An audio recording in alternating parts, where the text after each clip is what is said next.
নমস্কার দর্শক বন্ধুরা, আমার চ্যানেলে সবাইকে স্বাগত। আমাদের আজকের রেসিপি বেগুন আলু দিয়ে ট্যাংরা মাছের পাতলা ঝোল।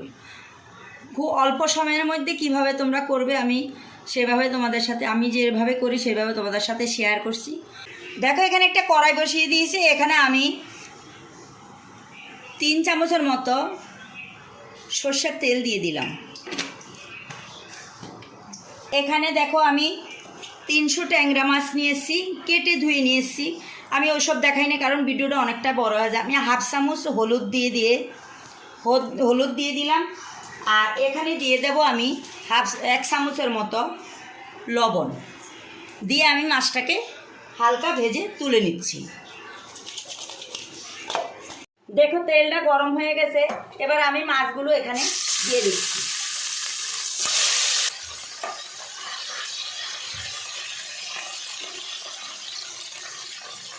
দেখো, মাছটা ভাজা হয়ে গেছে। মাছটা বেশি আমি কড়া করে ভাজবো না, হালকা ভাজিয়ে ভাজছি।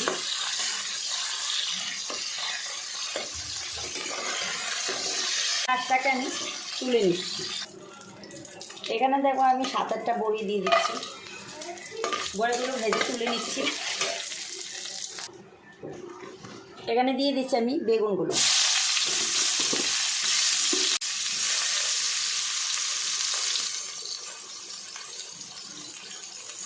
এখানে 1 চামচের 4 ভাগের 1 ভাগ দিয়ে দিলাম লবণ। আর ছিটাফোঁটা হলুদ। আমি বেগুনটাকে হালকা ভেজে তুলে নেব।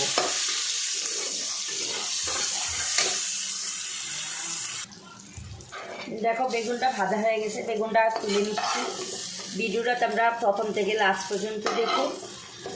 আমি যেরকম পারি, তো অনেকেই হয়তো ইচ্ছে তো অনেকভাবেই করো, আমি যেভাবে করি সেটুকু তোমাদের সাথে শেয়ার করছি। এখানে দেখো, আমি একটু তেল দিয়ে দেব। আর এখানে দিয়ে দেব ছোট চামচে 1 চামচ কালো জিরে।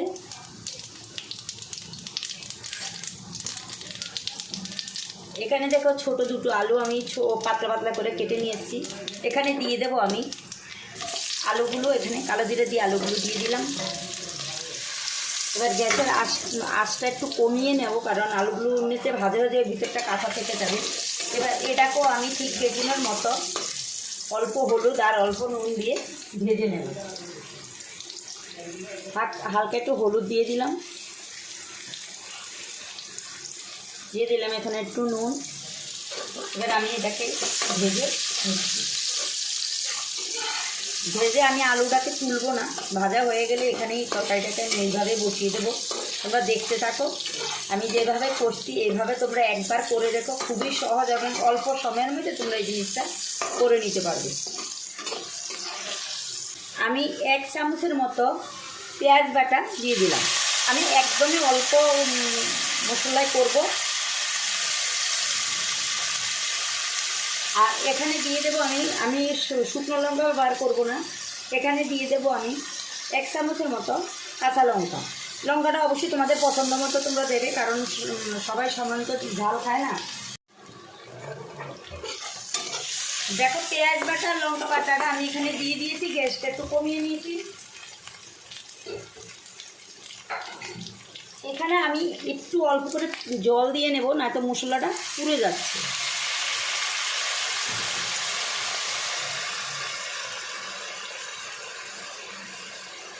এবার দেখো, আমি হাফ চামচের থেকে একটু বেশি হলুদ দিয়ে দিলাম।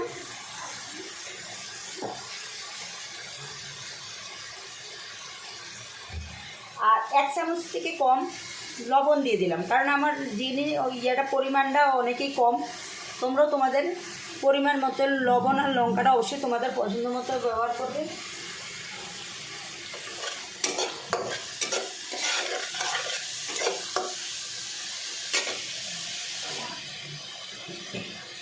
এখানে দেখো, একটা টমেটো আমি যেটা দিয়ে রেড করে খোসাটা ফেলে দিয়েছি, শুধু পিউরিটা নিয়েছি, এটাকে এখানে দিয়ে দিলাম।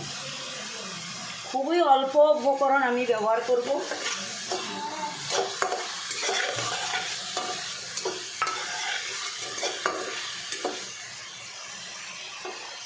দেখো, আলুটা একদম সিদ্ধ হয়ে গেছে।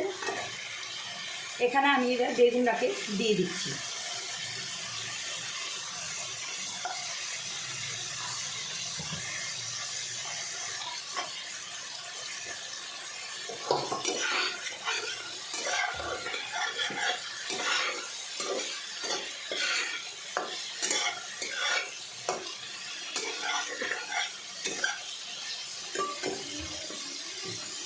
দেখো এবার পরিমাণ মতো আমি এখানে জল দিয়ে দেব।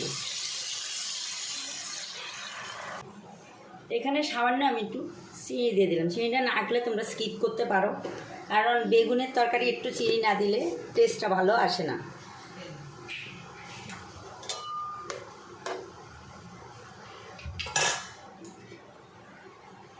এবার আমি 2 থেকে 3 মিনিটের মধ্যে এটা ঢাকা দিয়ে রাখলাম।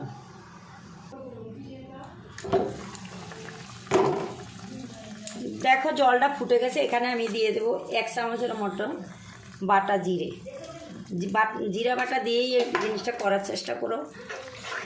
আর এখানে আমি দেখো মাছগুলো এবার এখানে দিয়ে দিচ্ছি।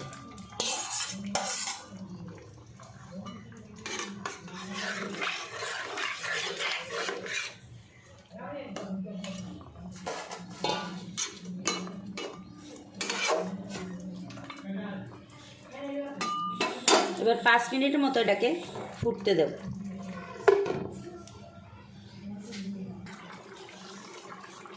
দেখো বড়িটা মাছটা একসাথে আমি দিয়ে দিয়েছি। এখানে দিয়ে দেব আমি 4-5টা কাঁচা লঙ্কা ছেঁড়া, যেহেতু লঙ্কাটা আমি কম দিয়েছি। আর এখানে দেব আমি বেশ কিছুটা ধনেপাতা।